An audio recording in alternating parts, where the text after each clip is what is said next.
I always knew that one day I'd be an entrepreneur, but I never imagined it would happen the way it did.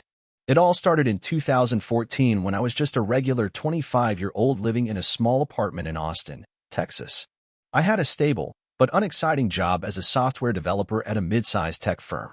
The work was fine, and the paycheck was enough to cover my rent and a few beers on the weekend, but I felt like I was stuck in a rut.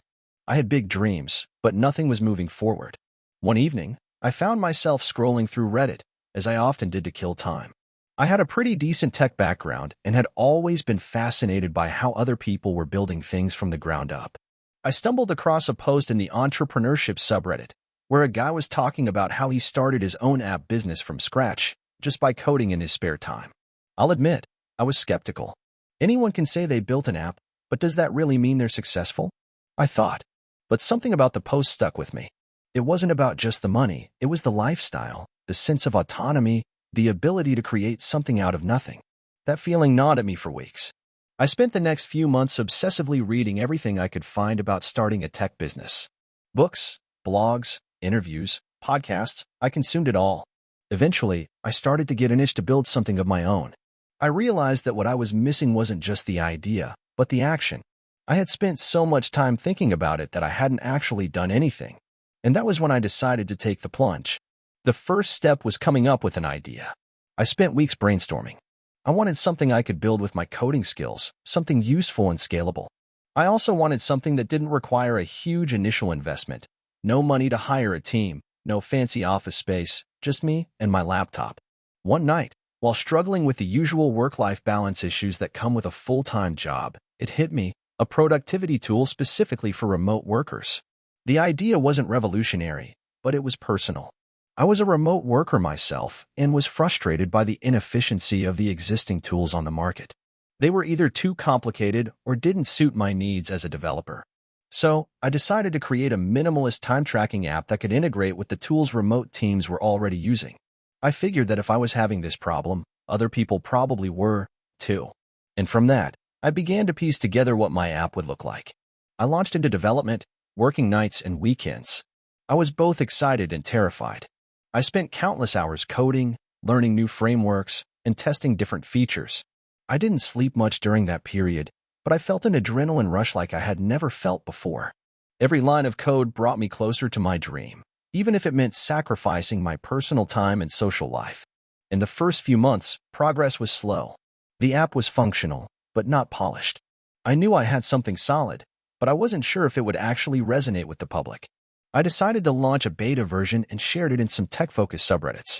I was thrilled when people actually started signing up. But with signups came feedback, and some of it was brutal. This feature doesn't make sense. The interface is too complicated, and the worst of all, I don't see the point of this app at all. It stung. But I took it in stride, using every criticism as fuel to improve. I spent the next 6 months refining the app, working on the user interface, and adding new features. I learned how to market myself, too. I started reaching out to influencers in the tech and remote workspaces, offering them free access to the app in exchange for feedback and reviews. I spent hours writing blog posts about remote work and productivity, and slowly, traffic to my website began to grow. But the real breakthrough came when a popular YouTuber in the tech space reviewed the app. It was a game changer. Overnight, traffic to my site skyrocketed, and people were signing up left and right. I suddenly had real users, not just beta testers, and my tiny side project was turning into a legitimate business. I remember watching the subscriber count and revenue graph climb, and it felt surreal. The idea that I was making money off something I built myself was still hard to believe. The next hurdle came when I realized I couldn't do everything myself anymore. My day job was still draining most of my time, and I knew I needed help. But I was terrified of hiring the wrong people, especially since I was still working with a shoestring budget. After a lot of soul-searching, I took a leap and hired a part-time freelance designer to improve the app's user interface. She was amazing, and that's when everything started to click. The app was cleaner, more intuitive, and users were responding positively. I also began building a small remote team to help with customer support, marketing, and other tasks I couldn't handle alone. One of the biggest challenges was finding the right balance between work and life. I had quit my day job by then, but the pressure to succeed was overwhelming. My app was gaining traction, but I still didn't feel like I had made it. There were days when I questioned whether I was doing the right thing, especially when I would get a negative review or a bug report. But every time I felt like giving up, I would remind myself of why I started, to create something meaningful, to take control of my life, and to prove to myself that I could do it. Fast forward to 2018, and my app had become a recognized player in the remote work productivity space. I had secured a round of funding from angel investors who believed in my vision, and I was finally able to hire a full-time team. We expanded the app's functionality, introduced integrations with major project management platforms, and saw our user base grow exponentially. By 2020, the app had reached over 100,000 active users, and I was finally able to pay myself a decent salary. But the best part? I didn't have to go back to a cubicle job ever again. Looking back, I realized that success didn't happen overnight. There were so many obstacles, financial struggles, self-doubt, and moments when I almost gave up, but I kept pushing forward. It wasn't always glamorous, and it definitely wasn't easy. But in the end, it was worth every sleepless night and every setback. I built something I'm proud of, and I got to do it on my own terms. If there's one piece of advice I'd give to anyone thinking about starting their own business, it's this: just start. Don't wait for the perfect idea or the perfect time. Build something, even if it's not perfect, and learn as you go. You'll make mistakes, but that's how you grow. The only way to fail is to give up. It's been a wild ride, and I'm excited to see where it goes from here. If you enjoyed the video, don't forget to leave a like and subscribe to the channel. It helps the content grow and motivates me to create even more great videos. Turn on notifications so you don't miss any new uploads. By the way, I'm curious, when do you usually watch my videos? While working, studying, or just relaxing at home? Let me know in the comments. I'd love to hear from you. Thank you for your support. A few years ago, I was just another 9 to 5 employee, living paycheck to paycheck, with a dream of starting my own business. I didn't know what that business would look like, but I knew I wanted to escape the corporate grind. I had an idea, but I didn't have much money, no network, and definitely no business experience. I remember my boss at the time saying, "Why risk everything for a dream that could fail?" It stung, but in a strange way, it motivated me even more. I was working as a marketing assistant in a mid-sized company, and every day felt like I was slowly drowning in a sea of monotony. My days were filled with pointless meetings, repetitive tasks, and constant pressure to hit arbitrary targets. My personal life was a mess too. I was living in a tiny, overpriced apartment, dating someone who didn't support my dreams, and honestly, I felt like I was stuck. It all changed one day during a lunch break when I decided to do something I rarely did: walk around and clear my head.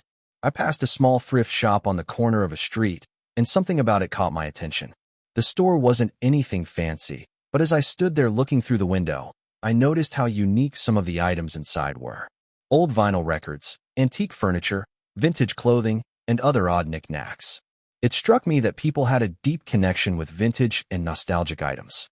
I'd always been into thrift shopping as a hobby, but never thought of it as a business opportunity. That day, I came home with a few items, just for fun. But then, my mind began to race. What if I could combine my love for vintage finds with my marketing skills and create a business? What if I could run an online store that curates vintage products for a specific niche market? The idea gnawed at me for weeks, but I had a million doubts. How would I get the inventory? How would I market it? What if no one bought anything? I had no idea what I was doing, but I was determined to figure it out.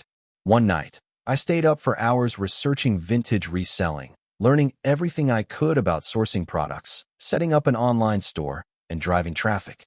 There were thousands of other resellers out there, but I thought, why not me? I wasn't doing anything that exciting in my life anyway, so why not take a leap? The first step was deciding on a niche. I spent a few weeks narrowing it down and finally landed on vintage home decor items, specifically mid-century modern furniture. It was trendy, but not oversaturated like clothing, and it had a loyal following. I remember being so excited, I immediately went to local thrift stores and began hunting for pieces I could flip. The process was exhausting, but oddly thrilling. I'd spend hours rummaging through dusty corners, finding hidden treasures, and imagining how much I could sell them for online. I set up an Etsy shop, which seemed like the best option for me as a newbie. I spent a few evenings designing the store, writing product descriptions, and taking photos of the items I'd found. My first sale came after about a week. An old teak bookshelf I had bought for $30 and sold $4.150. I couldn't believe it. I was hooked. Every small victory felt like a win, and every time I made a sale, I felt like I was getting closer to my dream. But of course, the journey wasn't all sunshine and rainbows. The first few months were a blur of trial and error. I had no idea how to price my items or how to market them beyond listing them on Etsy. I quickly realized that competition was fierce, and simply having cool products wasn't enough to get noticed. I began studying online marketing, taking courses, and experimenting with social media ads. I started a small Instagram page to showcase my items, and after a few months, it started to take off. People loved seeing how I styled the furniture in real-life settings. Slowly but surely, my follower count grew, and with it, my sales. The more I sold, the more I reinvested into my business. I found better sources for my inventory, improved my product photography, and began hiring a part-time assistant to help me with shipping. I even started sourcing from online marketplaces and estate sales, which opened up a whole new world of inventory for me. By the time my first year was up, I had reached a level of sales I never thought possible. I was making more money on Etsy than I had at my day job, but I still didn't feel confident enough to quit just yet. I kept working my 9-to-5 job while growing my business on the side. The constant juggling was exhausting, but I felt like I was building something real. Every weekend, I'd go thrifting for hours, and by night, I'd be working on my business, responding to customers, and planning my next move. Around the 6-month mark, I started thinking bigger. I realized that Etsy was a great platform for getting started, but it wasn't going to help me scale. I knew I needed to have my own website. That was a terrifying thought, building an e-commerce site from scratch, managing inventory, and driving traffic without relying on Etsy's audience. But I took the plunge and built my own Shopify store. It wasn't perfect at first, but I learned as I went.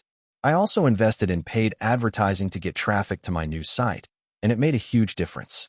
By the end of my second year, I had quit my day job. My business was generating a steady income, and I was doing what I loved. I remember feeling both elated and terrified. I no longer had the safety net of a paycheck, but at the same time, I had control over my time, my future, and my success. Today, my business is thriving. I've expanded into more product categories, hired a full-time team, and grown my online presence through social media and influencer collaborations. I've even launched my own website that now generates most of my sales. I still do a lot of the behind-the-scenes work myself, but I have a solid team that helps manage operations, marketing, and customer service. I won't lie and say it's been easy. There have been many sleepless nights, moments of doubt, and setbacks along the way. But each challenge has taught me something new, and I'm proud of what I've built. It's crazy to think how far I've come from that lonely 9-to-5 desk job. If I could give any advice to someone thinking about starting their own business, it would be this: start small, stay consistent, and be patient. You're going to fail, but every failure is just a lesson. Keep pushing forward, and never let doubt control your decisions. Your success might take time, but if you keep going, you'll get there. If I can do it, so can you. Don't let fear hold you back from chasing your dreams. It all started when I dropped out of college in my second year. I had no real plan, no degree, and no job lined up. I was just tired of school, tired of following the traditional path, and, honestly, I was bored. Everyone around me seemed to have their life figured out. My friends were graduating, getting their degrees, and securing good jobs while I felt like I was getting left behind. I wasn't cut out for the whole 9-to-5 lifestyle, but I didn't know what else to do. I had no real skills or experience to fall back on, and honestly, I didn't even know what kind of career I wanted. The first few months after I dropped out were rough. I moved back in with my parents and spent most of my time job hunting, trying out a few low-wage gigs here and there. But nothing stuck.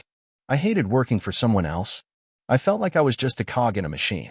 During this time, I started spending a lot of my free hours on Reddit, mostly reading success stories of people who had built their businesses from the ground up. I'd see posts from people who had started small online stores or blogs and made a living doing it. I was fascinated by the stories. Some were about dropshipping, some about e-commerce, and some were about freelance work. No matter the industry, the one common thread was that they all seemed to have taken a leap of faith, and it had worked out for them in the end. I remember one specific post that stuck with me. A guy posted about how he'd started an online store selling niche products that catered to a very specific audience. His story inspired me to dive into learning about e-commerce. I was skeptical at first. After all, how was someone like me, with no business experience, supposed to make it in such a competitive space? But the more I read, the more I saw how much room there was for innovation, creativity, and dedication. There was a whole world out there where people were making money by doing things their own way. I figured, why not give it a try? I had no money to invest, but I knew I had to start somewhere. I began researching dropshipping, a model where you sell products without holding any inventory. The idea of not having to invest heavily in stock was a game changer. I could focus on marketing, and if something didn't work out, I wouldn't be stuck with a pile of unsold products. I took the plunge and set up a basic Shopify store. The first few months were brutal. I had no idea what I was doing. I spent hours researching how to build a store, how to create ads, and how to find suppliers. It was overwhelming, and every time I hit a roadblock, I seriously thought about quitting. But I didn't. Instead, I learned. I watched endless YouTube tutorials, joined Facebook groups, and read countless articles on e-commerce. I spent hours tweaking my website, trying to make it look professional and figuring out how to target the right audience. And slowly, things started to click. I was finally starting to make a few sales. It wasn't much, but it was enough to keep me going. The key was finding the right products to sell. At first, I was all over the place. I sold everything from phone accessories to random gadgets, but nothing was really working. It wasn't until I decided to narrow my focus and find a niche that things started to take off. After a lot of trial and error, I zeroed in on a specific market: fitness enthusiasts. I knew it was a crowded niche, but there was a specific product I was passionate about: resistance bands. I had used them myself during workouts, and I knew there was a growing market for home fitness gear.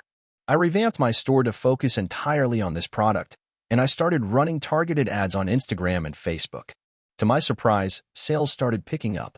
It wasn't an overnight success, but it was enough to show me that I was on the right track. I was finally building something. As the business grew, so did the challenges. I had to learn how to scale, how to deal with customer service, and how to manage inventory, even though I wasn't holding any. There were days when things seemed to be going perfectly, sales were pouring in, my social media following was growing, and I was getting positive reviews. But there were also days when I'd get flooded with complaints, delayed shipments, or issues with suppliers. It felt like one step forward and two steps back at times, but I kept moving forward. Eventually, I hired a small team to help me with customer service and fulfillment. I also started building an email list and sending out regular newsletters. This allowed me to market directly to customers and build a loyal following. I even started to create my own branded products, something I never imagined I'd be able to do when I first started. My store became more than just a side hustle. It was now a real business. I still worked from home, but now I was finally doing something I was proud of. I had found my niche and made it work. One of the biggest lessons I learned throughout this journey was the importance of failure.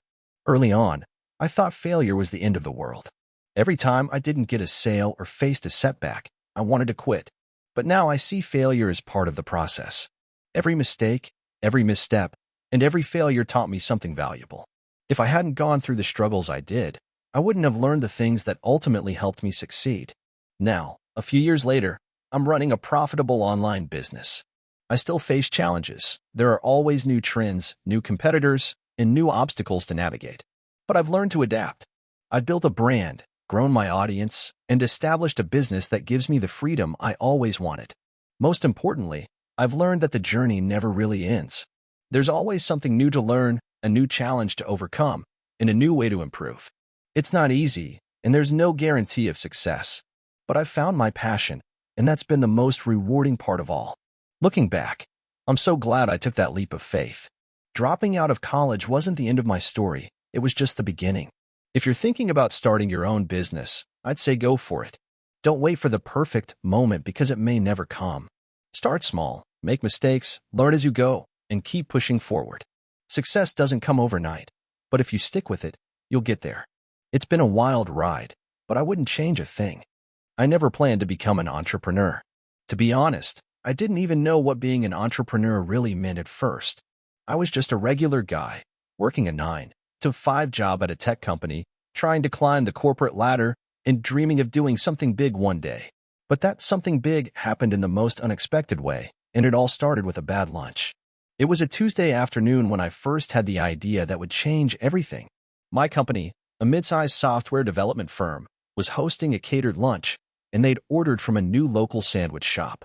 Everyone was excited because the sandwiches were hyped up as gourmet and innovative. To be honest, I didn't think much of it. I was more focused on how I could get out of work early that day to hit the gym. But when I took my first bite, I immediately felt my stomach drop. It was the worst sandwich I'd ever tasted: dry bread, flavorless fillings, and a weird aftertaste. I thought maybe I was just having an off day, so I kept eating. But by the end of the sandwich, I knew something was wrong. I wasn't just disappointed, I felt straight up angry. How could a place that was getting so much buzz serve such a terrible meal? I wasn't alone in my frustration. A few of my colleagues were equally dissatisfied. The group chat lit up with messages mocking the sandwich and venting about the experience. The more I thought about it, the more I realized there was a huge gap in the market for good food that wasn't just convenient, but also actually worth eating. Sure, there were plenty of options out there: fast food chains, expensive restaurants, meal delivery services, but none of them really nailed the balance of quality, affordability, and convenience. And that, I thought, could be an opportunity. I spent the rest of the afternoon at my desk, not working, but scrolling through food delivery apps and reading reviews of local restaurants. I researched trends in the food industry and learned that ghost kitchens were on the rise, essentially restaurants without physical locations, relying entirely on delivery services to reach customers. It was cheaper to run and more flexible than a brick-and-mortar place. It seemed like a solid business model, but there was still the problem of food quality. I started sketching ideas on my notebook: a delivery-only kitchen that serves high-quality, fresh meals without the inflated prices of fancy restaurants. I had no formal culinary training, and I wasn't a chef, but I knew what good food was. The more I thought about it, the more I felt like this could be my ticket out of the corporate grind. After all, I was already working long hours, and this could be my chance to pursue something I was truly passionate about. The next few weeks were a blur. I kept my idea mostly to myself, as I didn't want to risk looking like a fool if it didn't work out. But I started researching everything: ghost kitchen models, kitchen equipment, food delivery logistics, legal requirements, and more. I had no savings to fall back on, but I figured I could take a leap of faith. I didn't have any family connections in the food industry, and I wasn't about to ask for a loan. So, I started small. I didn't quit my job right away. Instead, I decided to test the waters first. After work, I began cooking from my apartment's kitchen, experimenting with recipes, trying to make meals that were both healthy and delicious. I also spent hours creating a simple website and social media pages, branding the venture under the name Fresh Bites. I knew I needed a catchy name, something people would remember easily. At first, everything was terrible. The first batch of meals I sent out was a disaster. I had to personally drive deliveries to customers because I couldn't afford a delivery driver yet. I also struggled with packaging that kept the food hot and presentable. I made countless mistakes. One time, I miscalculated an order and ended up with twice as much food as I needed. It was a nightmare trying to figure out what to do with all the leftovers. But despite the setbacks, there were a few people who came back for more, and that gave me hope. The feedback was mostly positive. Some said the food could use a little improvement, while others raved about it. I started focusing on perfecting my menu: simple yet flavorful meals that could be made quickly but still tasted like they came from a high-end restaurant. I invested in better packaging and finally hired a part-time driver. One evening, as I was prepping food and brainstorming new ideas, I received an email that would change everything. It was from a local food delivery app called Meal Rush. They were running a campaign to support up-and-coming food businesses, and they were offering free marketing for the businesses they selected. The app had a huge customer base, and getting featured on it could help me reach far more people. I applied immediately, pitching Fresh Bites as a healthy, delicious alternative to the usual fast food options. To my surprise, they accepted my application. The campaign brought in a surge of orders, and for the first time, I saw a glimpse of what it could be like to run a successful food business. But it wasn't without its challenges. I quickly realized that I had to scale up, get a larger kitchen space, hire more staff, and refine my delivery process. It was a massive leap from making food in my apartment kitchen and delivering it myself, but it was the only way forward. By the time I quit my day job 6 months later, Fresh Bites had grown beyond my expectations. We were operating out of a small but functional kitchen, and I had a full-time staff helping with food prep and deliveries. We were still using the delivery app, but I'd also invested in a dedicated website and began building a brand.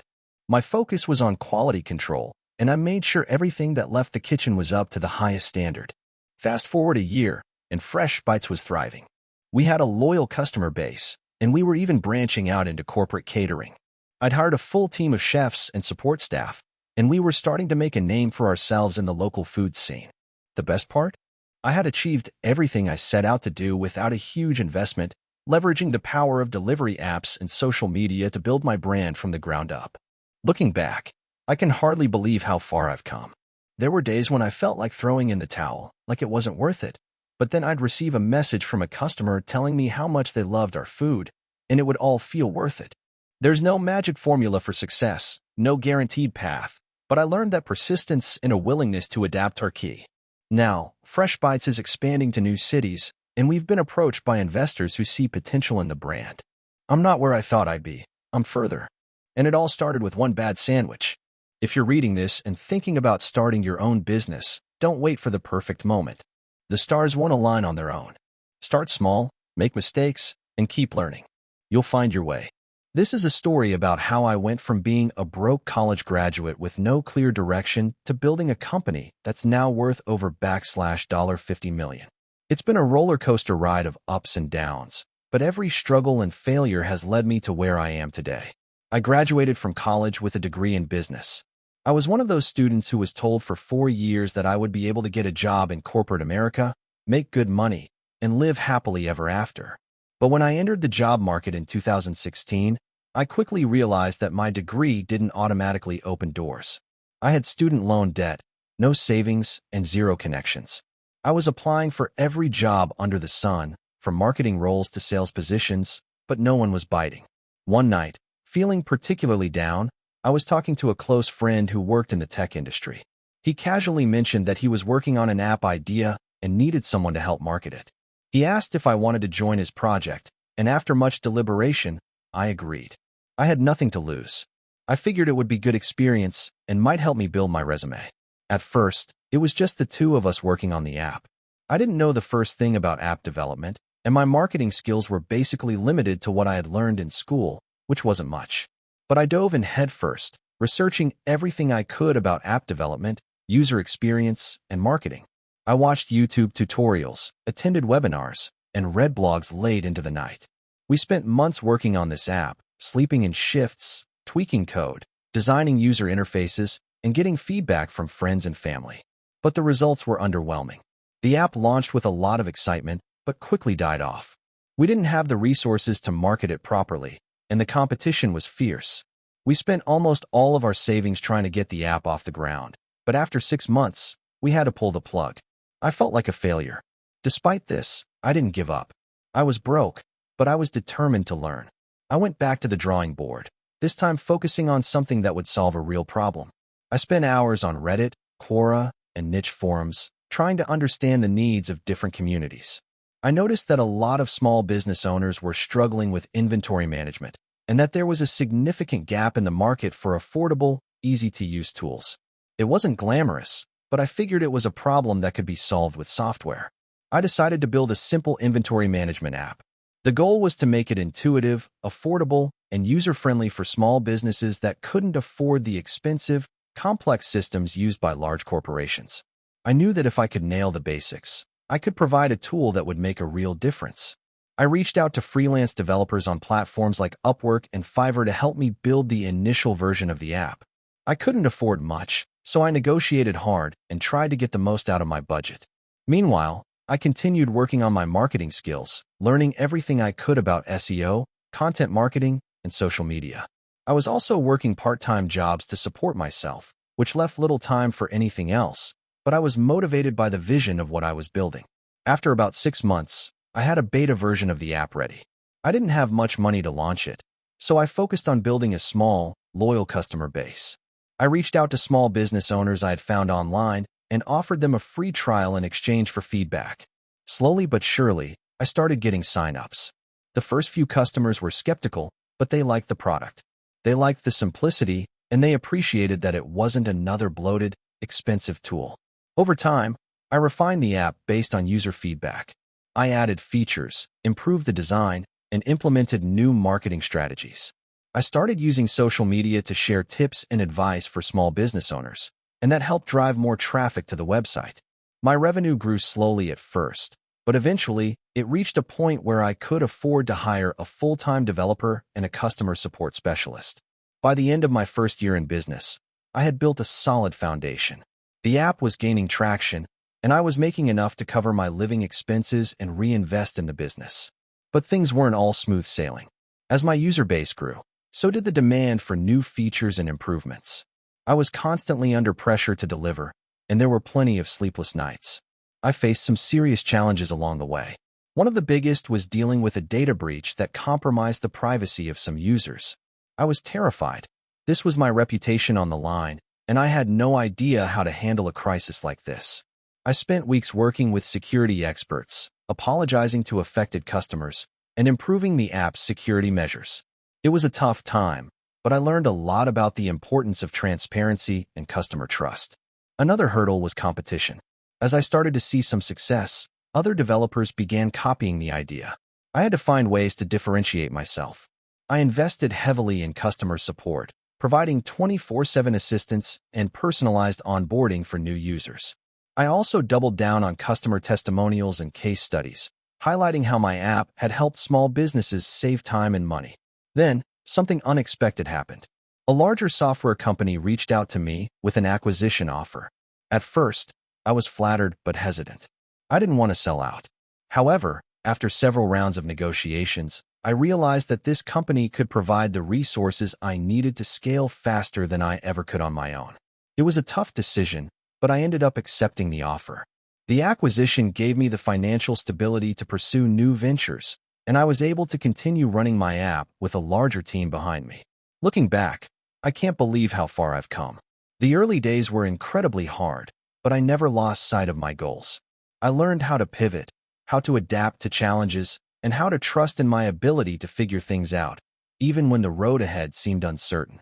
Now, I'm working on new projects and have a team of 40 people, and my company has grown to over $50 million in value. It's still surreal when I think about it, but I know that the journey is far from over. The lessons I've learned along the way have shaped who I am today, and I'm excited to see where the future will take me. TLDR. I went from a broke college student with a passion for tech to running a startup that almost failed multiple times. Here's how I built it, lost it, then rebuilt it from the ground up after a huge setback, all while trying to balance personal life and the grind of being an entrepreneur. Hashtag my entrepreneurial journey began like many others, with a dream, some borrowed money, and a whole lot of hustle. It was the spring of my sophomore year at university, and I was buried in textbooks, assignments, and the daily grind of trying to make it. I'd always been interested in technology, specifically how it could change the way people interact with the world. But at the time, I had zero experience in business and a pretty limited understanding of the real world of entrepreneurship. One night, during a random late-night study session, I found myself chatting with a couple of friends about our frustrations with the way local businesses interacted with their customers online. So many businesses were either using outdated websites or had zero presence on social media. That's when it clicked. What if I could build something to help these businesses not just create a website, but actually engage with their customers in a meaningful way? The idea seemed simple enough, but I was determined to make it work. At first, it was just a side project. I spent my nights coding, learning everything I could about web development, and reading about marketing and entrepreneurship. During the day, I worked a part-time job to pay for my rent and tuition. The days blurred together in a haze of studying, coding, and hustling to make ends meet. Looking back, I'm amazed I didn't burn out sooner. But I was determined to make this work, so I took a leap of faith. I approached a few local small businesses, pitched them the idea of building a website that would not only serve as an online presence but also help them connect with their customers through a simple but effective social media strategy. To my surprise, some of them actually showed interest. One bakery owner even agreed to pay me a small fee to build their website. I was ecstatic. That was my first paying client. It wasn't much, but it was proof that my idea could work. I built the website, and it wasn't pretty, it was functional, but it was a little rough around the edges. But when the bakery owner saw how much it helped their business, they had more customers through their door, and their social media presence started gaining traction, they were thrilled. That's when the floodgates opened.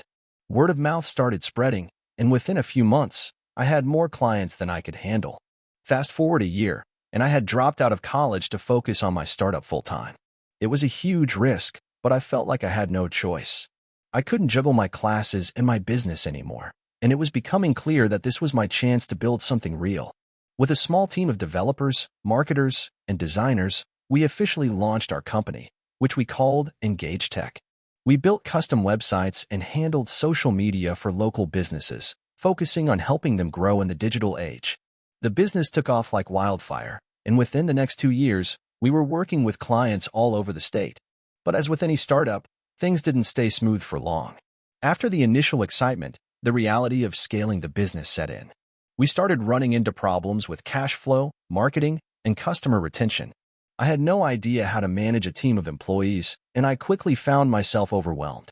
I was working 16-hour days, constantly in meetings, and making decision after decision without the knowledge or experience to back it up.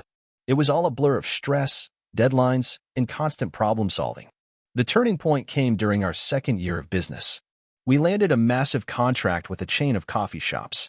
This was the big break we'd been hoping for, but it quickly turned into a nightmare. We underestimated the time and resources it would take to deliver the project, and the team was stretched thin.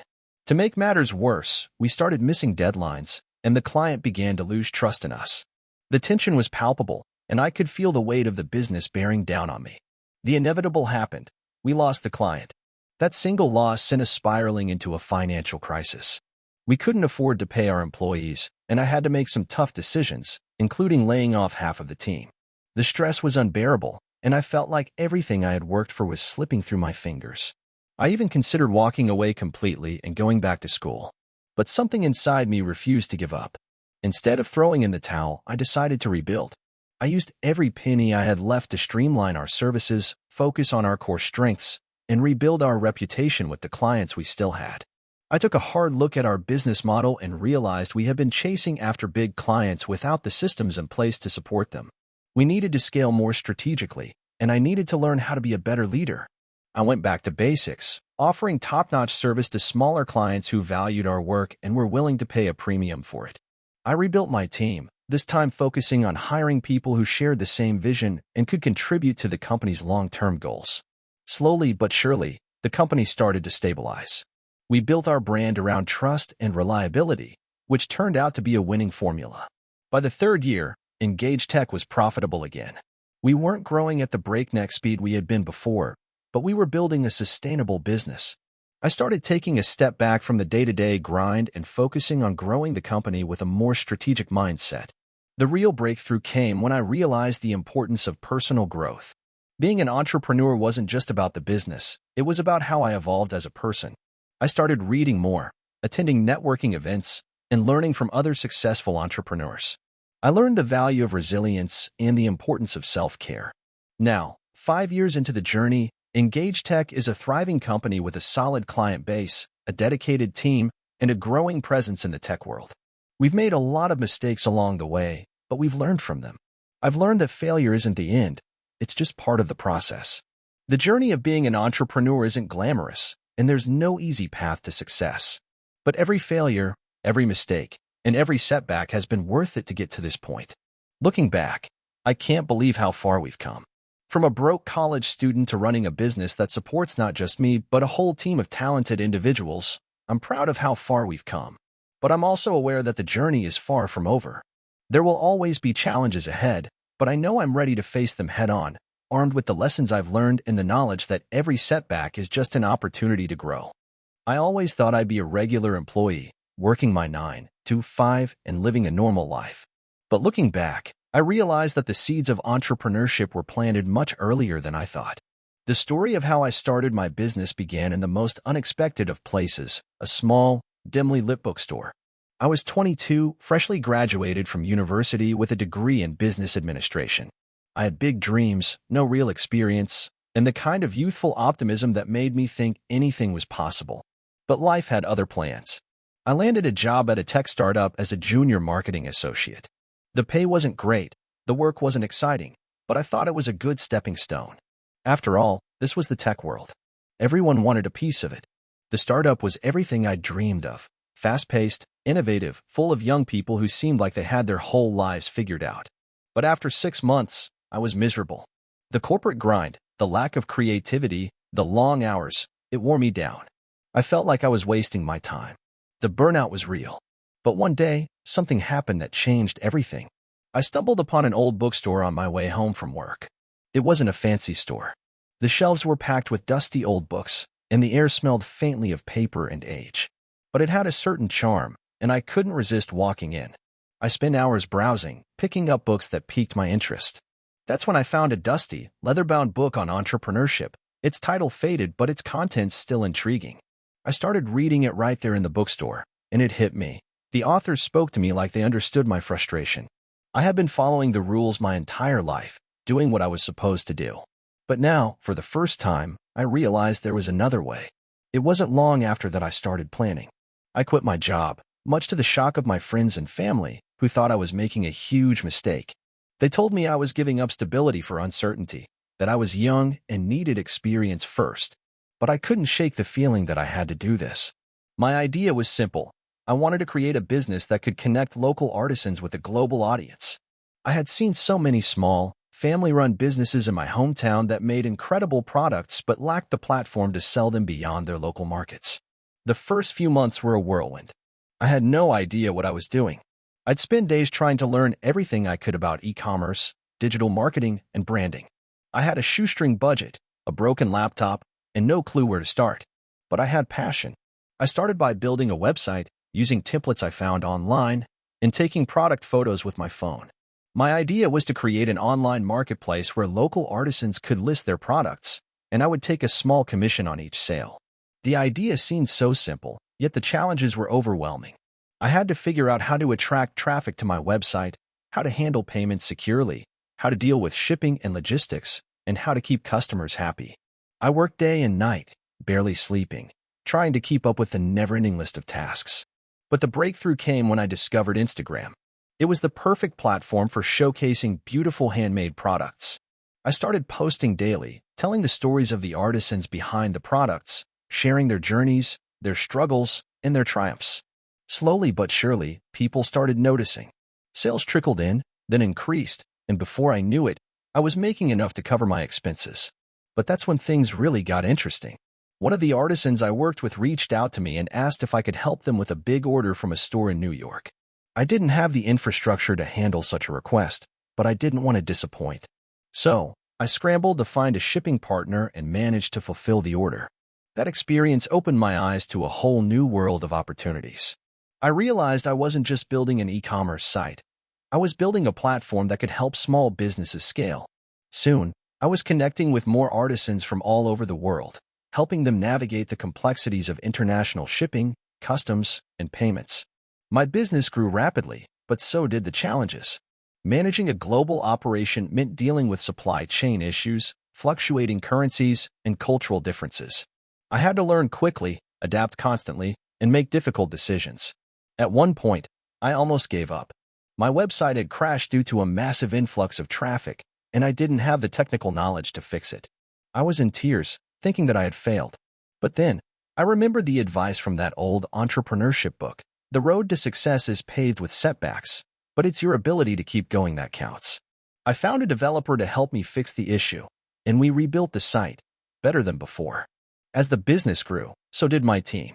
I hired a few people to help with customer service, marketing, and logistics. We worked out of a tiny office in the corner of a shared workspace, where I could barely move my chair without bumping into someone else. But it was exciting. Every small win felt like a huge victory. Every happy customer, every positive review, made all the hard work worth it. Looking back, I realized that the business didn't grow overnight. It took years of constant hustle, learning from mistakes, and adapting to the changing market.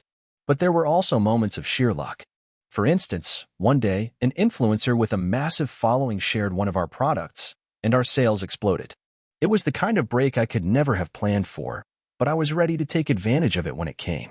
Now, 5 years later, my business has expanded to the point where we employ over 50 people, and we're working with artisans from all over the world. We've gone from a small, one-person operation to a thriving company. And while I still face challenges, there are always new hurdles to overcome. I've never been more grateful for the journey. I didn't know it at the time, but quitting my job was the best decision I ever made. It wasn't easy, and there were many moments where I doubted myself. But that little bookstore and the dusty book on entrepreneurship changed the course of my life. If I had to give one piece of advice to anyone thinking of starting their own business, it would be this: don't be afraid to take risks. Don't be afraid to fail.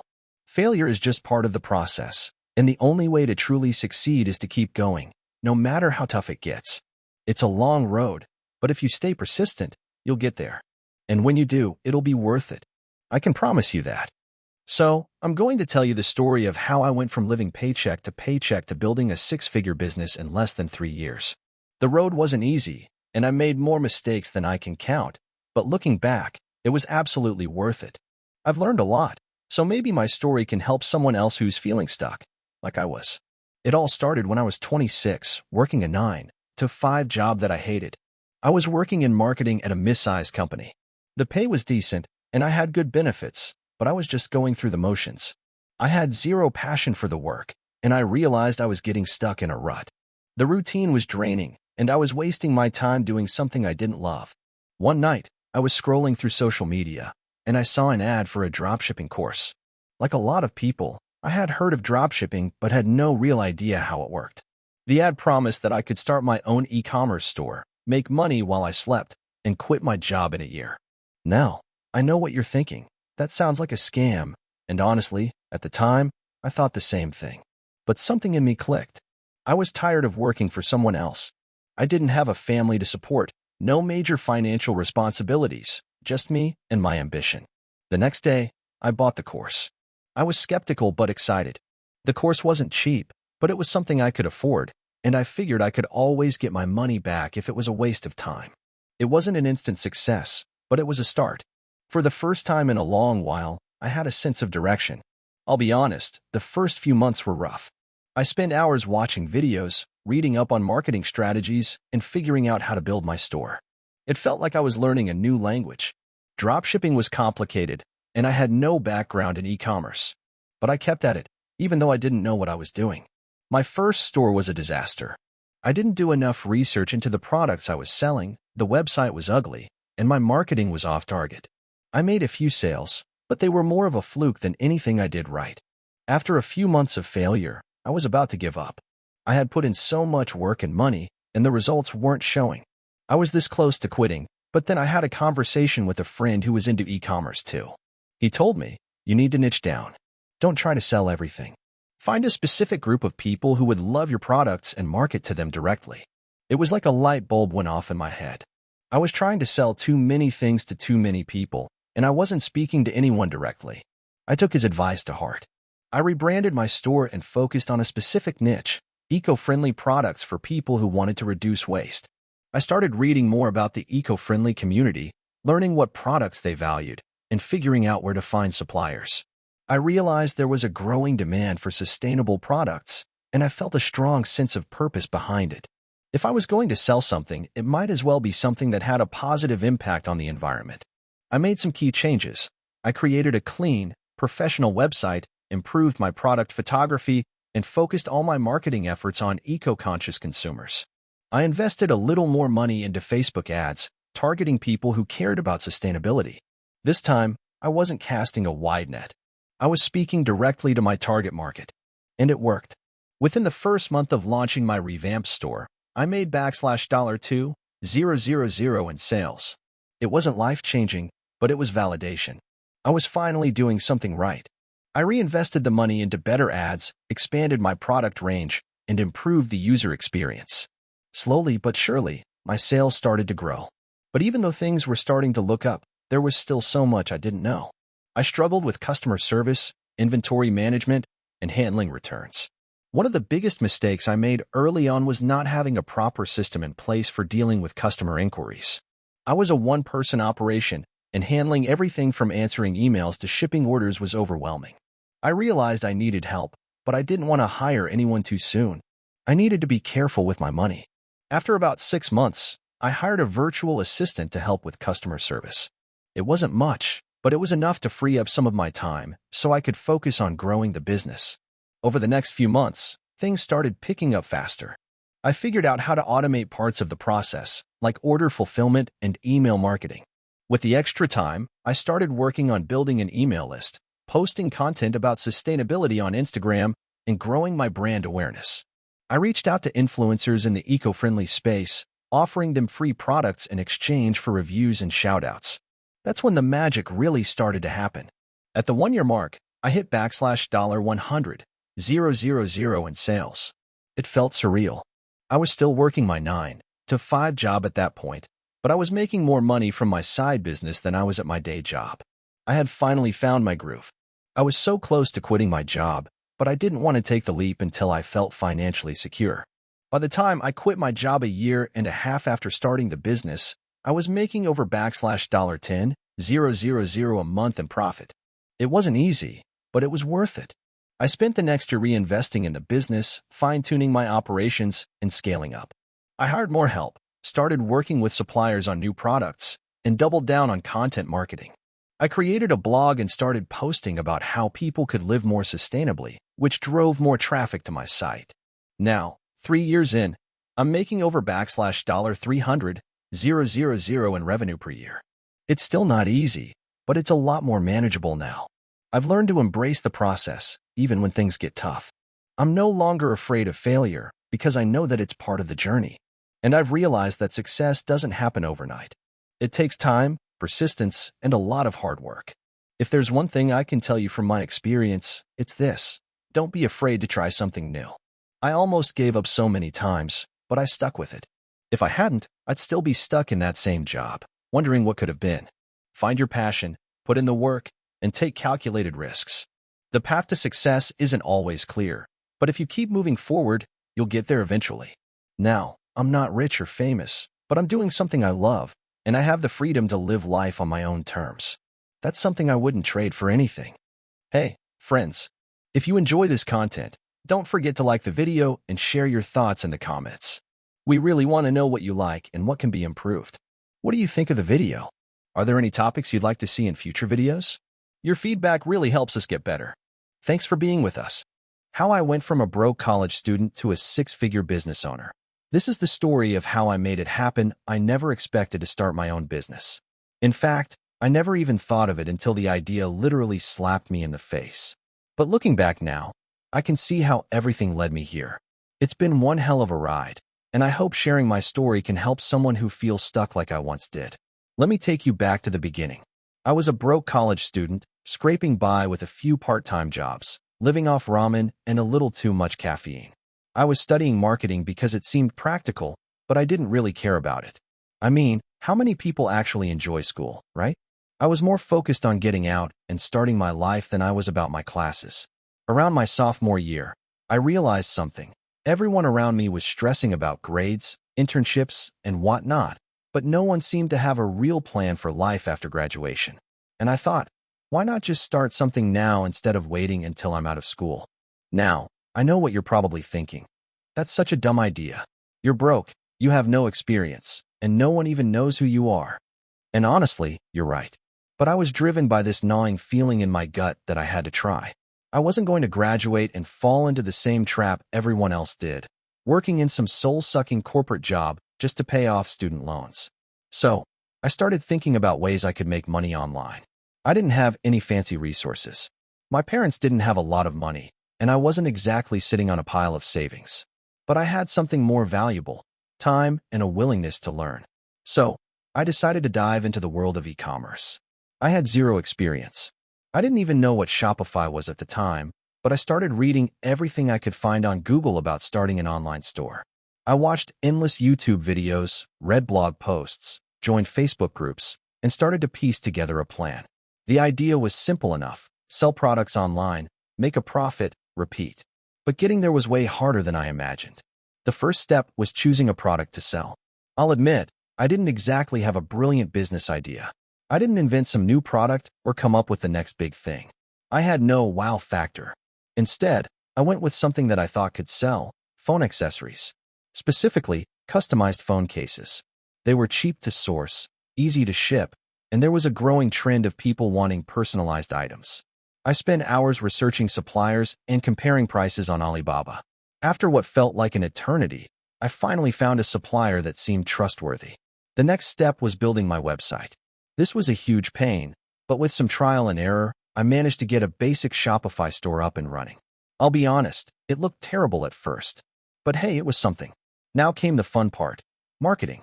Or, well, what I thought would be the fun part. I started by posting on Instagram and creating some Facebook ads.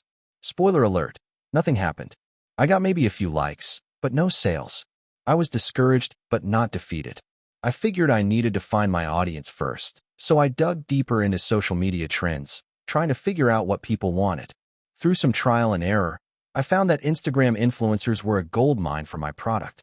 If I could get influencers to wear and promote my phone cases, I might have a shot. The only problem? I had no budget for big-name influencers.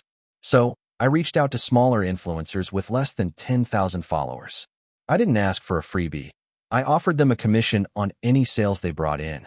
A few said yes, and I shipped out a bunch of phone cases. To my surprise, it worked. Slowly but surely, the sales started coming in. It wasn't a ton of money, but it was enough to show me that this thing had potential. I used the profits to reinvest in more inventory and, importantly, better marketing. I reached out to more influencers, learned how to run better ads, and even tried my hand at email marketing. After a few months, I hit my first big milestone $1,000 in profit. It wasn't life-changing money, but it was enough to make me believe that this could actually work. So, I started doubling down. I created more designs, tested different ad strategies, and focused on building a stronger online presence. I even started offering free customizations and bundles to increase the average order value. By the time I graduated, I was making enough money from my e-commerce business to pay for rent, groceries, and even save a little. I'd done what no one told me I could do. I built a business while still in college. The real turning point came when I scaled my ads and started testing new products. I learned that I had been wasting a lot of money on the wrong marketing strategies. The key to success was understanding my customers and figuring out exactly what they wanted. Once I cracked that code, things took off. I had consistent sales every day, and the money started to come in steadily. Within a year of launching my store, I had hit 6 figures in revenue. I couldn't believe it. My life had completely changed. No more scrambling for part-time jobs. No more living paycheck to paycheck. I was able to travel, pay off my student loans, and even help my family out. But, as any entrepreneur will tell you, the success was hard-earned. There were so many nights where I stayed up late, stressing over inventory management, marketing, and dealing with customers. There were countless failures, products that didn't sell, influencers who ghosted me, and ad campaigns that bombed. I had to keep learning, adapting, and staying persistent. What I learned through this journey was that success doesn't happen overnight. It takes time, effort, and a willingness to fail and fail again. But if you stay determined and keep improving, you'll eventually get there. I didn't have a blueprint or a mentor. I just had grit and the willingness to figure things out along the way. Fast forward to today, and I run a multi-six-figure business that's continuing to grow. I've expanded into new products, built a small team, and even started a YouTube channel where I share advice for aspiring entrepreneurs. I still work long hours, but now it's on my terms. So, if you're reading this and thinking about starting something, but you're not sure if you should take the leap, my advice is simple. Do it. Start small, learn as you go, and be prepared for a lot of failure. The road will be tough, but it's worth it. You can make it happen, even if you don't have all the answers right away. Trust me, I didn't. And now, I wouldn't change a thing. I've always been the kind of person who loves a good challenge. It's not that I'm afraid of failure. Rather, I've always believed that failure is just another step toward success.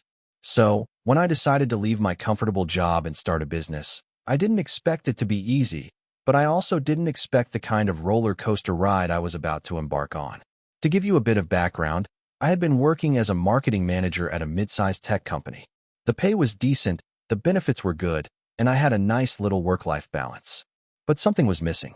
I wasn't excited to wake up in the morning. There was no passion in my work anymore. I was stuck in a routine, and the idea of doing this for the next 30 years seemed suffocating. So, after a lot of contemplation and some very late-night brainstorming sessions, I decided to go for it. I was going to quit my job and start a business of my own. At first, I didn't have a clear vision of what I wanted to do. I knew I wanted to start a business, but I wasn't sure in what industry. I wasn't interested in opening a coffee shop or launching another tech startup because there was already too much competition. I needed to think bigger something that would truly make a mark. That's when I stumbled across an online course about digital marketing. I had done some marketing in my previous job, but this course seemed like the next level. It promised to teach everything from SEO and content marketing to social media strategies and paid ads. I enrolled. The course was tough. It wasn't just the endless hours of studying. It was the realization that there was a whole world out there that I had no idea existed. I learned about conversion rates, customer acquisition strategies, A/B testing, and email funnels. At first, I was overwhelmed by the sheer volume of information, but as I kept going, I started to get the hang of it. More importantly, I started to get excited. There was a world of opportunities here, and I was going to build a business around it. After finishing the course, I decided to start my own digital marketing agency. But starting a business is never as easy as it sounds, especially when you have zero clients, zero reputation, and zero experience. The first few months were brutal. I spent endless hours cold emailing potential clients, offering free consultations, and hustling to build a portfolio. I had a few bites here and there, but nothing substantial. I was living off savings, barely scraping by. I would wake up early, work late into the night, and wonder if I was just wasting my time. I had friends and family who encouraged me, but they didn't understand the emotional toll it was taking on me. I wanted to give up so many times, but the thought of failure pushed me to keep going. One day, I reached out to a small local restaurant. They had a decent following, but weren't utilizing social media as effectively as they could be.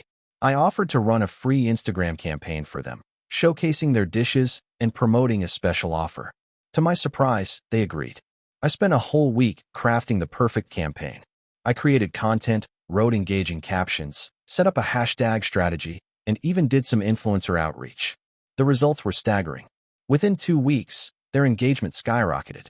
People started coming in because of the promotions, and the owner was thrilled. He told me that he was so impressed with the results that he wanted to hire me full-time. That was my first real success. I didn't make much money off that project, but it gave me the credibility I desperately needed. More importantly, it showed me that I was on the right track. From there, things started to snowball. Word of mouth spread, and soon I had more clients than I could handle. But that brought new challenges. As my client base grew, I had to hire people to help me. I started bringing on freelancers for content creation, designers for websites, and other marketers to handle different aspects of the campaigns. I quickly learned that managing a team wasn't as simple as I thought. Delegation was tough, and I had to get comfortable with letting go of control. But with time, I grew as a leader. After 2 years of hard work, my agency became profitable. It wasn't the kind of overnight success that people dream about, but it was steady. I could finally pay myself a decent salary and reinvest in the business. The next challenge was scaling. I didn't want to be a small agency forever.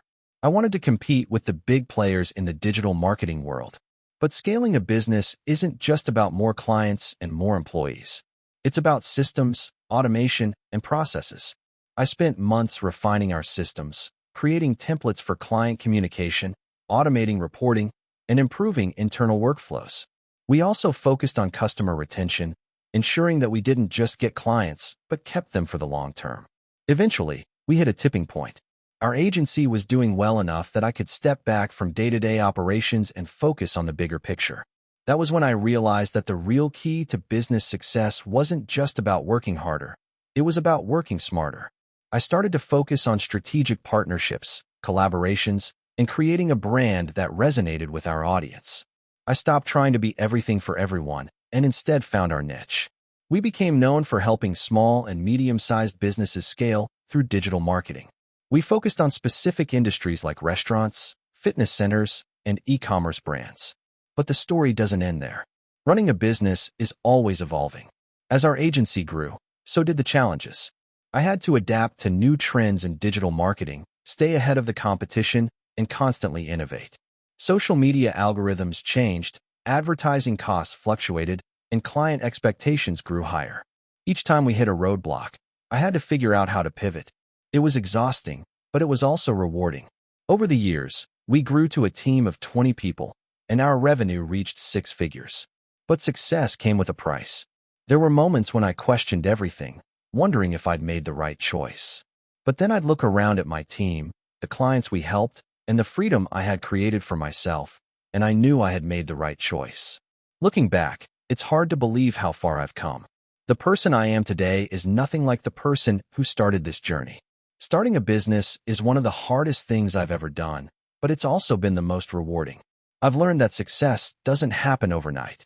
It takes time, patience, and an unrelenting belief that you can make it. It takes resilience when things go wrong and the ability to learn from your mistakes. But most of all, it takes a willingness to keep going, even when you feel like giving up. I may not have had a perfect roadmap to success, but I've learned that the best part of entrepreneurship isn't the destination, it's the journey. Every failure, every victory, and every lesson learned along the way has shaped who I am as a person and as a business owner. And as I look toward the future, I'm more excited than ever about the endless possibilities that lie ahead. It all began on a cold, dreary day in January.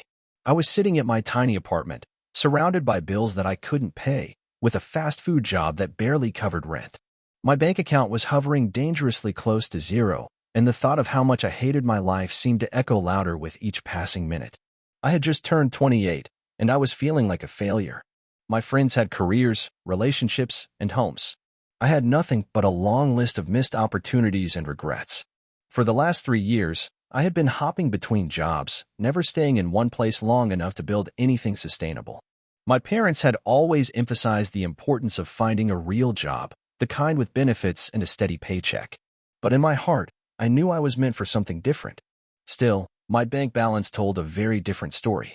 That's when I decided enough was enough. Something needed to change, and if I didn't take action now, I would continue on this path of frustration and self-loathing.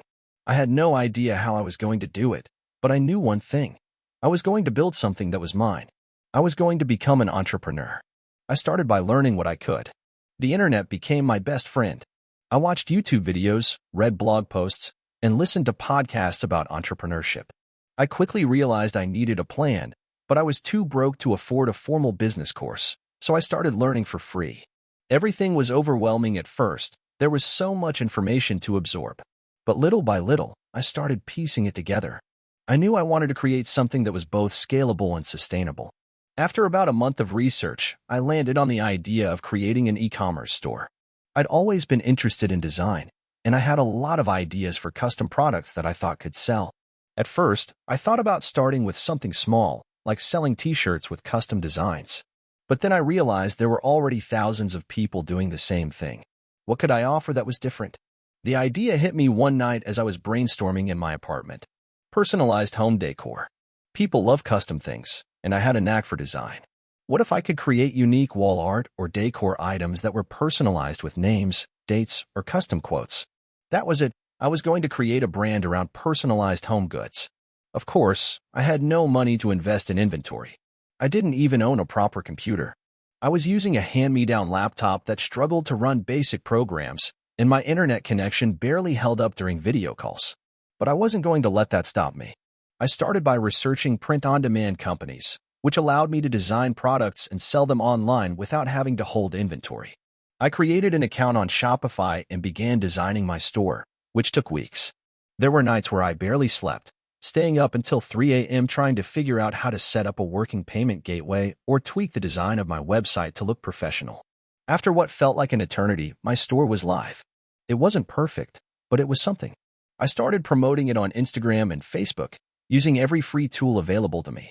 I posted images of my products, sharing how they were unique and customizable. To my surprise, people started showing interest. At first, it was just a few likes here and there. But then, one day, I got my first order. I remember staring at the screen for what felt like an eternity, feeling like I had just won the lottery. It wasn't a big sale, but it was a sale. I had done it. Someone, somewhere, liked what I was doing enough to buy it. It was a small victory, but it fueled my determination to keep going. The next few weeks were a whirlwind of late nights, refining my website, learning about SEO, trying different marketing strategies, and doing everything I could to get the word out. But like any entrepreneur, I faced my fair share of setbacks. My first major challenge came when I received an email from a customer complaining that their order hadn't arrived on time. I was devastated. I had no idea how to handle customer complaints, let alone an upset one. I scrambled to figure out how to resolve the issue, learning quickly that great customer service is key to building a good reputation. The incident made me realize that running a business wasn't just about making sales. It was about building trust and a relationship with your customers. As the months went by, I continued to iterate and improve. I learned more about social media marketing, paid ads, and influencer collaborations.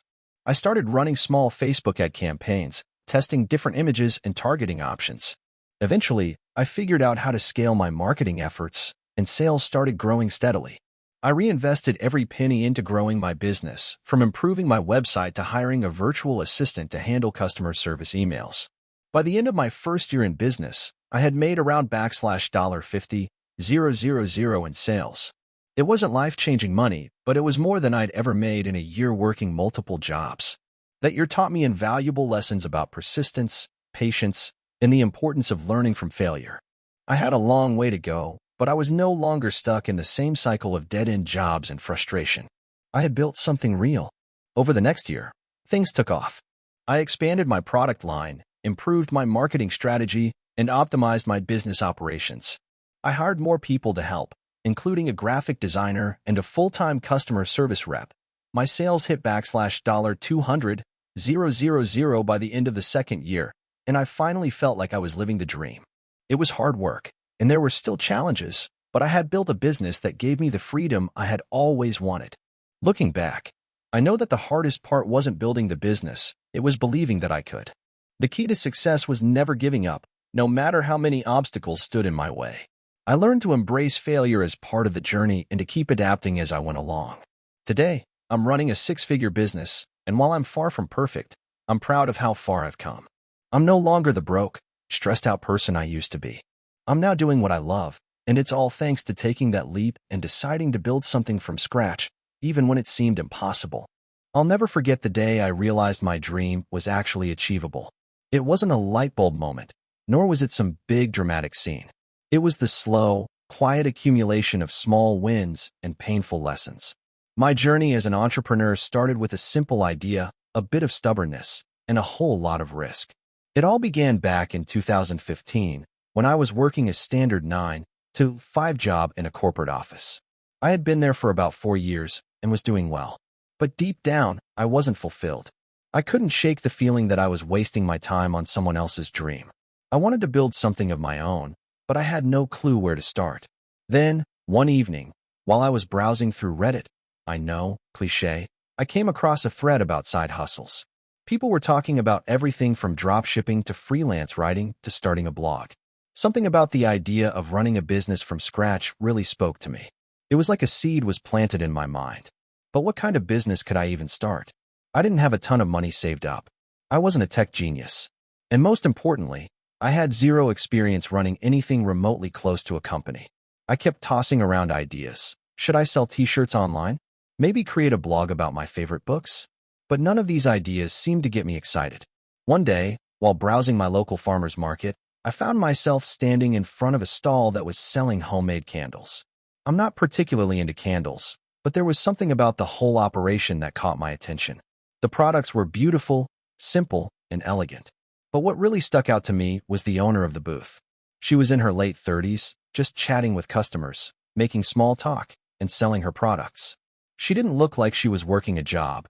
She looked like she was in control of her life. I started asking her questions. How did you get into this? I asked. She smiled and told me that she had been making candles for years as a hobby. Eventually, she decided to take the plunge and turn it into a business. I learned that she started with just a few $100 to buy supplies and a small online shop. She grew it slowly, reinvesting the profits, and now she was doing it full-time. That was the moment I decided. I wanted to make candles too. I know it sounds random, but I couldn't shake the idea of creating something by hand and selling it to people who appreciated quality over mass production. Plus, it didn't seem like there were many players in the space locally. So, I did some research and discovered that candle making wasn't as complicated as it seemed. The materials were relatively inexpensive, and I could start with small batches, testing different scents and styles. I spent the next few months learning the craft. I watched YouTube videos, read blog posts, and joined Facebook groups. I invested in some basic supplies, wax, fragrance oils, wicks, jars, and started experimenting in my kitchen. My first few attempts were a mess. The wax didn't set right, the scents were too strong, or not strong enough, and I even managed to burn a few batches. But I didn't give up. I refined my process little by little, always making sure to learn from every mistake. Eventually, I had a small collection of candles that I was proud of. I needed to create a brand. It was clear to me that in order to stand out in the market, I couldn't just sell candles. I needed a story, a vibe, something that resonated with people. I spent a week brainstorming names, logos, and branding ideas. I wanted something that felt inviting, warm, and personal. After a lot of deliberation, I finally came up with the name Ember and Oak. I designed a simple, elegant logo using a free online tool and set up an Etsy shop. The first month was incredibly slow. I sold maybe 3 or 4 candles. I wasn't sure if this was even worth continuing, but I knew I couldn't quit yet. I started reaching out to people in my network and offering them free candles in exchange for honest reviews. I also went back to the farmer's market, set up a booth, and started selling in person. Every weekend, I spent hours talking to customers, getting feedback, and learning how to improve my products. Slowly, my brand began to gain traction. One of the most pivotal moments for me came when a local boutique reached out. They had seen my candles at the farmer's market and wanted to carry them in their store. I was ecstatic. This was my first real wholesale order. I had to scramble to figure out how to fulfill the order, how to price the candles for wholesale, and how to manage the logistics. But it was a game changer. After that, other stores started reaching out. Slowly but surely, my little side hustle was growing into something bigger. However, success didn't come without challenges. As the orders started piling up, I found myself struggling to keep up. I was still working my full-time job, trying to juggle candle making, packaging, and marketing. There were days when I barely slept, just trying to get orders out on time. I hit a point where I knew I had to make a decision. Either go all in on my business or continue to work my day job. The thought of quitting my stable job terrified me, but I knew I couldn't keep up the pace much longer. After a lot of soul-searching, I took the leap. I quit my job and went full-time with my candle business. It wasn't smooth sailing. The first few months after quitting were a struggle. There were moments when I wasn't sure I had made the right decision. But with every challenge came a new lesson. I hired my first employee to help with production, worked on improving my website, and started using social media to promote my brand. As the business grew, I learned the value of community. I connected with other small business owners, learned from their experiences, and collaborated on projects. I started focusing more on sustainability, using eco-friendly materials and packaging. The more I cared about my customers and the planet, the more they connected with the brand. Fast forward to today, and Ember and Oak is a full-fledged business. We have a small team, a dedicated production space, and a loyal customer base. I've had my candles featured in local magazines, collaborated with influencers, and even launched a subscription box service. Looking back, it's hard to believe that it all started from that simple conversation with a woman at a farmer's market. Being an entrepreneur is still hard. There are days when I want to throw in the towel. But then I remember the journey, the sleepless nights, the early failures, the small wins, and I realize how far I've come. And so, if you're reading this and wondering if you should take the leap into entrepreneurship, I say go for it. Don't wait for everything to be perfect. Start small, learn from your mistakes, and keep pushing forward. Your dream might just be one small decision away. I started my entrepreneurial journey when I was just 24, fresh out of college with a degree in business management. I had always been that guy who loved coming up with ideas, some of them pretty crazy, and others, well, a little more grounded in reality. But the truth was, I didn't really know what I was doing when I first decided to take the leap into entrepreneurship. It was a mix of excitement, fear, and a deep hunger to build something on my own. At the time, I was working a typical 9-to-5 job in a corporate office. The pay wasn't bad, and the stability was something I should have appreciated, but I just couldn't shake the feeling that I was meant for something more. I was tired of the daily grind, the mind-numbing routine, and the suffocating idea that I'd be spending the next 40 years of my life sitting behind a desk. One day, on a weekend trip to a nearby city, I noticed a small, unassuming coffee shop that was packed with customers. It wasn't the biggest or flashiest cafe in town, but something about it stood out.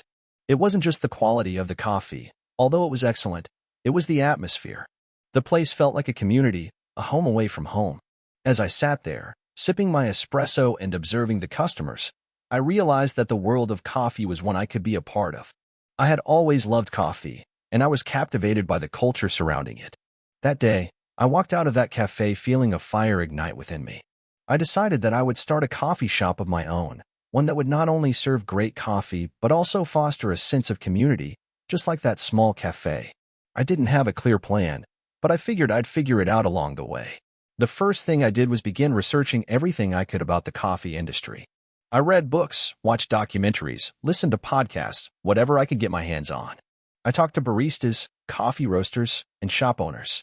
I learned about the different types of beans, brewing methods, and the importance of customer experience.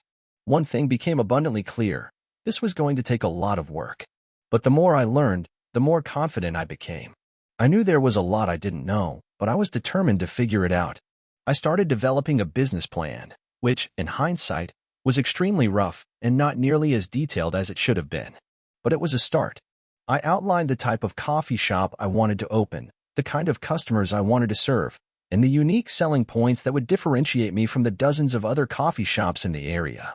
I soon hit my first big obstacle: money.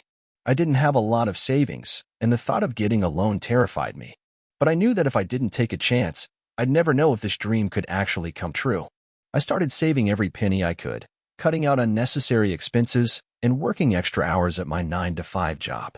About 6 months later, I had enough to make my move. I found a small, cozy location in a bustling part of town, a place where foot traffic was high, and the vibe felt just right. It wasn't the cheapest place, but it was ideal for what I had in mind. I signed a lease and began preparing to launch my coffee shop. That's when the real challenge began. I had to build everything from scratch: designing the interior, ordering equipment, sourcing coffee beans, hiring staff. It was overwhelming, to say the least, but I was determined to make it work. I poured countless hours into setting everything up, ensuring that every detail was perfect. The day I opened the doors to my coffee shop, I was both nervous and excited. The first few weeks were a blur of chaotic mornings, figuring out processes and troubleshooting issues. There were days when I barely made enough to cover my expenses, and I seriously questioned whether I had made a huge mistake. But there was one thing that kept me going: the customers. It wasn't the money at first. It was the feedback. I had regulars who came back day after day, telling me how much they loved the atmosphere, the coffee, and how they felt like part of something. Slowly but surely, word spread, and my business began to grow. But it wasn't all smooth sailing. Running a coffee shop, especially one that focuses on quality and community, is no easy feat. There were endless challenges, from managing inventory to dealing with difficult customers. I had to learn how to deal with employees, how to motivate them, and how to create an environment that encouraged creativity and teamwork. There were months where I barely scraped by, and other months when I thought I was finally making headway. One of the biggest lessons I learned in those early years was the importance of flexibility. The business world is unpredictable, and no matter how much you plan, things won't always go as expected. You need to be able to adapt. A few months into running my shop, I realized that my initial business plan wasn't going to cut it. I had to pivot. I began offering more unique, specialty coffee drinks, introduced pastries and light bites, and even started hosting events like live music nights and poetry readings. Slowly but surely, my coffee shop became a local hangout spot, attracting a loyal following. It wasn't just about the product. It was about creating a space where people felt welcome, comfortable, and valued. I made sure to engage with my customers, learn their names, and understand their preferences. That personal touch was what set my shop apart from the bigger chains. The journey wasn't without its setbacks. I faced multiple challenges with suppliers, dealt with occasional staffing issues, and struggled to maintain profitability in the early years. But with each challenge, I learned something new, and my business became stronger as a result. I eventually hired a great team that shared my passion for coffee and customer service, and together, we built something truly special. After 5 years, my coffee shop had become a well-known and beloved local establishment. I had expanded to offer catering services for events, and I was even exploring the idea of opening a second location. The business had grown beyond what I had ever imagined, and it felt surreal to look back on the young, uncertain person I had been when I first took the plunge into entrepreneurship. Looking back on my journey, I realized that the road was never straight, and it was never easy. There were plenty of sleepless nights, moments of doubt, and times when I thought about throwing in the towel. But every setback was a lesson, and every challenge was an opportunity for growth. The biggest thing I've learned is that success doesn't come overnight. It's about resilience, persistence, and being willing to adapt and change when necessary. I'm proud of what I've built, but more importantly, I'm proud of who I've become in the process. Entrepreneurship isn't just about creating a business. It's about creating something that reflects who you are and what you stand for. And for me, that's the most rewarding part of all. To anyone considering starting their own business, my advice is simple. Don't let fear hold you back. The road will be hard, and you'll face challenges you never expected. But if you stay focused, learn from your mistakes, and keep pushing forward, you'll eventually get there. And when you do, the sense of accomplishment is worth every ounce of effort. I started my entrepreneurial journey in the most unexpected way. Growing up, I wasn't one of those kids who dreamed of starting a business or being my own boss. In fact, I had no idea what I wanted to do with my life. I was always the kind of person who would go with the flow and let things happen, thinking that I'd figure it out along the way. But little did I know, life had a different plan for me. It all started with a random idea that hit me while I was in my late 20s. I had just quit my job as a graphic designer at a small firm, feeling uninspired and burnt out. It wasn't that I hated the work. I actually loved design, but the corporate world wasn't for me. I wanted something different, something where I could feel more fulfilled. But I had no idea what that something was. I spent months floating around, doing odd freelance projects here and there, trying to find my footing. Then, one day, I found myself at a friend's wedding reception. I was chatting with a few people I hadn't met before when one of them mentioned how they were struggling to find unique gifts for their family members. They didn't want to buy generic items from a big box store. They wanted something special, something with meaning. That's when it clicked. What if I could create personalized gifts? Something that wasn't just a run-of-the-mill item, but something people would cherish because it had a personal touch. I immediately became obsessed with the idea. I went home that night and started brainstorming. After some research, I decided to specialize in custom-made wooden products, like engraved cutting boards, photo frames, and home decor. It wasn't a grand idea at first, just a small side hustle. I thought I could maybe sell a few products on Etsy or through word of mouth. I didn't have a lot of money to invest in it, so I started small. I bought some basic tools and equipment with the little savings I had left. I spent my evenings learning the ropes of woodworking and engraving, pouring all my free time into perfecting the craft. I'll be honest, the first few months were tough. I spent countless hours making mistakes, burning through wood, and making products that looked nothing like what I had imagined. My first few attempts at cutting boards were laughable. They were uneven, rough, and honestly, kind of embarrassing. I was also terrible at pricing my products. I thought I was being generous, but I was basically giving things away for pennies. On top of that, I didn't know the first thing about marketing. I posted a few things on social media and hoped for the best. But the thing about entrepreneurship is that it forces you to learn quickly or you fail. And I wasn't about to fail. I spent months tweaking my designs, improving my skills, and learning everything I could about running an online business. I watched YouTube videos, read articles, and even took a few online courses. Slowly but surely, things started to improve. My cutting boards began to look more professional, my engraving skills got sharper, and I learned how to price my products correctly. Then came the turning point. One day, I received an email from a well-known influencer in the home decor space. They had seen my products on Instagram and wanted to feature them in one of their blog posts. I couldn't believe it. At the time, I was still a small fish in a big pond, with only a few hundred followers. But this opportunity felt like a sign that I was on the right track. The blog post went live, and almost overnight, my sales exploded. Orders started pouring in, and I could barely keep up. My small workshop was cramped, and I was spending every waking hour in front of my tools, making and packaging orders. The rush was exhilarating, but it also made me realize that I needed help if I wanted to scale. I hired my first employee, a college student who had a knack for design and a strong work ethic. They helped me with everything from making the products to managing customer inquiries. As sales grew, I started reinvesting the money into better equipment, improved materials, and more advanced marketing strategies.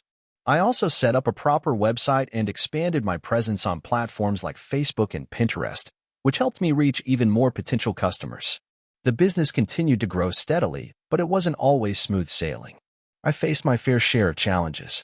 There were the supply chain issues. Sometimes my wood supplier couldn't deliver on time, which led to delays in production. Then there were the inevitable customer complaints. Not every product was perfect, and sometimes people didn't read the description correctly and expected something different. Handling customer service was one of the hardest parts of running a business, but I learned that transparency and communication were key. I had to own up to mistakes, offer refunds or replacements when necessary, and always put the customer first. Despite these hiccups, the brand I had built began to take on a life of its own. I started getting bulk orders from businesses looking to give their employees custom gifts for special occasions. I even worked with a few wedding planners to create bespoke wedding favors. I expanded my product line to include custom furniture pieces and home accents, and I began offering online workshops for people interested in learning woodworking and engraving. By the time I hit my third year in business, I was no longer a one-person operation. I had a small team of employees, a dedicated workspace, and a loyal customer base. We were making enough money that I was able to pay myself a comfortable salary and reinvest in expanding the business. I started to think about what the future held. Could this little side hustle turn into something bigger? The answer, I realized, was yes. With the right team, the right strategies, and a little bit of luck, my small Etsy shop had transformed into a full-fledged business. My goal now was to keep improving, keep growing, and never lose sight of why I started in the first place, to create something meaningful that people could connect with. Looking back on the journey, I can honestly say that I didn't take the traditional entrepreneurial route. I didn't have a big business plan or venture capital backing me up.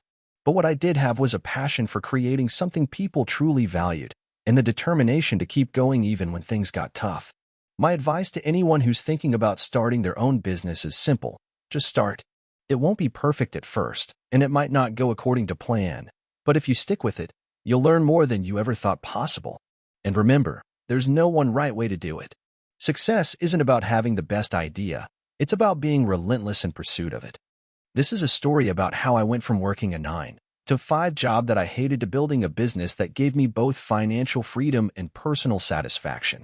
It wasn't easy, and it didn't happen overnight, but looking back, I wouldn't trade the struggle for anything.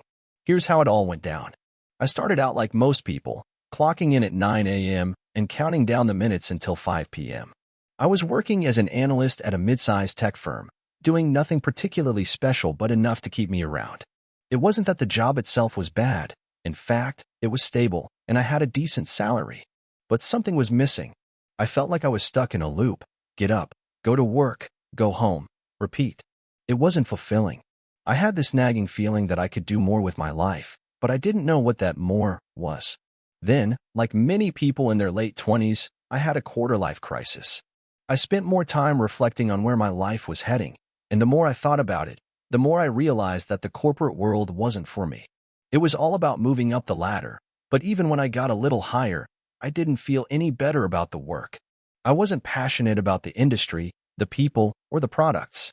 I just wanted to be in control of my own life. One day, during my lunch break, I stumbled across a Reddit thread where people were sharing stories of how they built their own businesses from the ground up. I spent hours reading about the challenges they faced, the setbacks, the aha moments, and the eventual success they found. These stories gave me a spark. They showed me that it was possible to make a living doing something you love, something that didn't require a boss breathing down your neck every day. At that point, I didn't have any particular business idea in mind, but I knew I wanted to start something. I started researching different ways to make money online. I looked into everything from affiliate marketing to dropshipping to creating digital products. The more I learned, the more I realized there were endless possibilities. But there was also one major obstacle. I had no idea where to start. For months, I experimented with different side hustles. I built a website selling handmade candles. I tried dropshipping phone accessories. I even attempted to create an online course, but none of them really stuck. I was making a little extra money here and there, but nothing that could replace my day job. The frustration was real. I felt like I was wasting my time and money, but I wasn't ready to give up just yet. After a year of failed side hustles, I finally had a breakthrough. I had been reading a lot about e-commerce and how people were successfully selling niche products online. One night, I got a wild idea. What if I could sell custom-made, high-quality planners? I had always been a fan of productivity tools and had spent years buying various planners, journals, and productivity systems. But I was frustrated with the lack of options that fit my exact needs. I thought, why not create something that I, and others like me, would want to use? I spent the next few weeks sketching out designs for the planners and brainstorming ways I could make them stand out. I knew I didn't want to make just another generic planner. It had to be something unique and functional.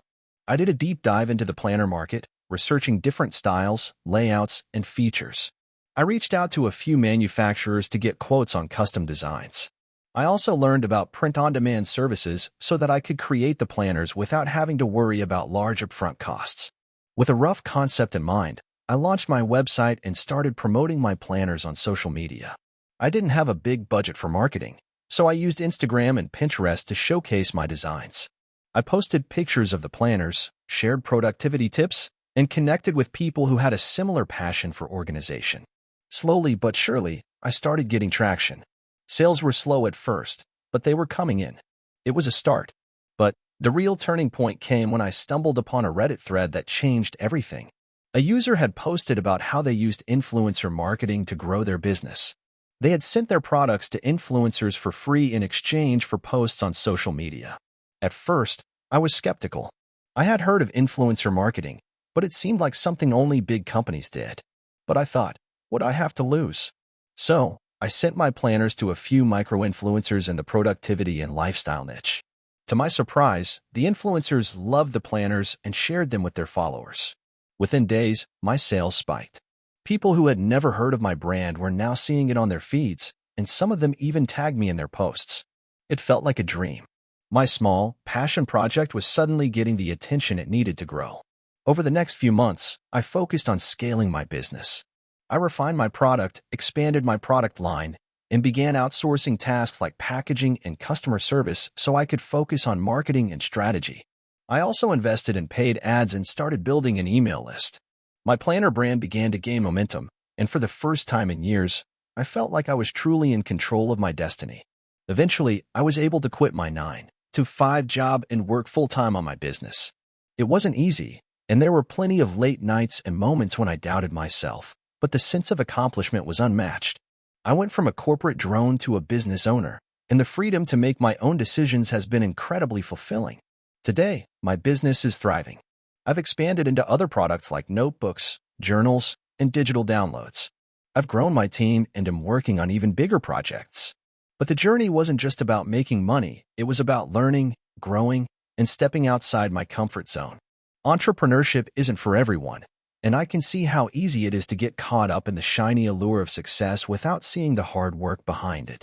But for me, building this business was one of the most rewarding experiences of my life. If there's one thing I've learned, it's that success doesn't come easily, and it's often the result of countless failures, persistence, and the willingness to learn from your mistakes. If you're stuck in a job you hate or just feel like there's something more out there for you, I encourage you to take the leap. It might take time, and it might be hard, but the payoff is worth it. To anyone out there considering entrepreneurship, start small, stay consistent, and keep learning. You might fail 100 times before something sticks, but that's part of the process.